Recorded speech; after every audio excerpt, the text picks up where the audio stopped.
Hey, what's going on? I'm Mr. Sandman, and yes, you read that right.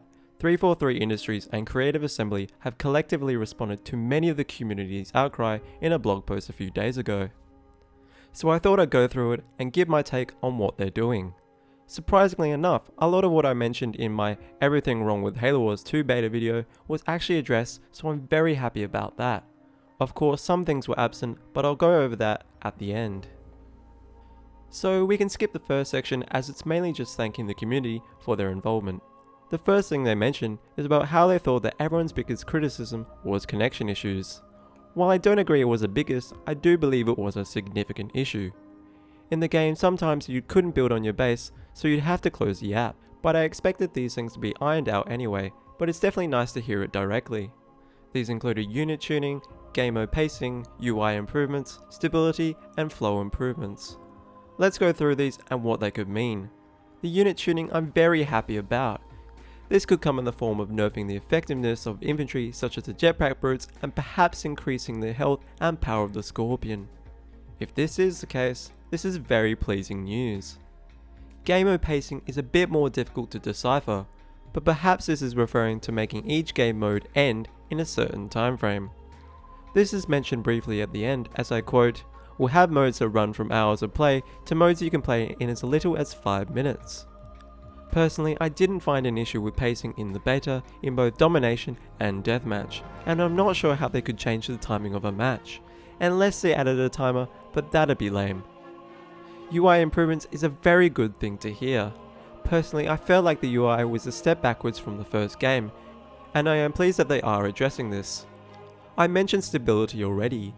Finally, flow improvements. I like this point, but I feel it's a bit ambiguous to really understand what it means. I'm guessing they're referring to the time it takes to progress into higher tiers of units. I do think that this is a good thing, as I felt like upgrading the types of units 3 times each slowed the pace of the game. It removed that special feeling when you upgraded from Canny to PT, and the subsequent health and damage that upgrade brought. Let's move on to the controls.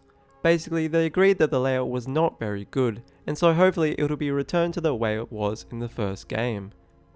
They also mentioned it'll be optimized to increase the responsiveness, as in the beta it was very clunky. On top of all this good news, they also plan to allow for a number of different layouts to choose from. I am very pleased that another of my points was addressed. Now the leader powers. They mentioned that many found it confusing. I didn't find it confusing. I understood what each upgrade or progress point gave me. My issue was that it felt unnecessary and brought you out of the experience. I also feel like that after a few weeks from launch, the meta pathway will be discovered and that's all people will use. While I personally want them to revert it to the way it was, I think I can work with what they are planning to do. They say that they'll make it more straightforward and easier to use. A key point being to balance cost versus impact on the battlefield. Another thing to note, an example of where this was an issue in the game was the Mach Blast and Beam. Both were so very underpowered for the amount of resources you spent on them, whereas on the other side of the spectrum, the Pelican gunships and the Eradication Beam were so overpowered it was unbelievable. So overall, I'm glad that they're looking into fixing this system. They then mention bases. The first point they say is that players found issue in distinguishing how buildings evolved visually. Personally, I had no issue with this, say if a base was fully teched or a supply pad had become a heavy supply pad. They then go on to say, wasn't clear the amount of damage they had sustained. I completely agree that this was an issue in the beta. Sometimes the health bar could barely be seen or couldn't be seen at all. As a side note, I hope that they bring back the option to make the health bar always visible. I'm very pleased that this is being fixed. Finally, the article states that they're adding UI feedback to illustrate when a building is making or upgrading units. Personally, I think the visual cues were fine. I knew when a tank was being built, just as it was in the first game. I'm not sure how this was an issue, but oh well. The one thing I would like them to address will be to add percentage progress when a building is being made. This is crucial when you have to build an expansion base.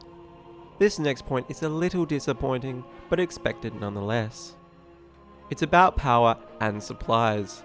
They agreed straight up that the requirement to have 50 supply pads and generators was way too much, and I'm happy that they've changed this. To fix this, they've lowered the cost of units/upgrades to its corresponding tier, and this has been done across the board. The use of power resource will also become more of a factor as the game progresses, which is a good change. This will allow for a slightly faster pace, which I'm happy they've done. They also mentioned suppliers will now focus more on buildings and units, and power will become more for tech upgrades and leader powers. From an initial standpoint, I'm optimistic about this change, but without having any hands-on experience with these new changes, I can't say for sure if this was a good decision. But I'm hopeful. They also mentioned that this will decide what strategy people will use. Come on, we all know that everyone will start using the same strats early game in regards to resources. The metal will be found. But it's cute that they think a wide variety will ensue. Finally, population. Without a doubt, a huge issue in the beta was a ridiculously small pop count. It was ludicrous to think that the pop had regressed from the original. I did think that there might be a possibility that this was a thing specific to it just being a beta, and thankfully this was the case. They are definitely raising it for the final launch, and maybe even a bit more. Whatever that means. Unfortunately, they didn't give us any exact numbers. All I'm hoping is that it's more than the first game. That's it. That's basically all they said, and I'm satisfied with their public response to the Halo Wars 2 beta. It may be very late in coming, but better late than never. Overall, I'm happy with these changes they've decided to implement, apart from the resources one, but I'm sure they couldn't scrap a core part of the game so late into the development, even if they wanted to. I'm optimistic, but wary not to become too invested in case it turns out crap. I look forward to experience it again when the beta will be on Windows 10. Thanks so much for watching, guys. I will continue to make Halo Wars content until Halo Wars 2 releases. Perhaps we'll upload a game of the original from time to time. Subscribe for more Halo Wars 2 related content, including news, and check out my second channel for non-Halo Wars videos. Cheers. Thanks for sticking to the end of the video. If you want to watch more, click the left video to watch the saltiest man in Halo Wars, and click the right one to watch some hate mail.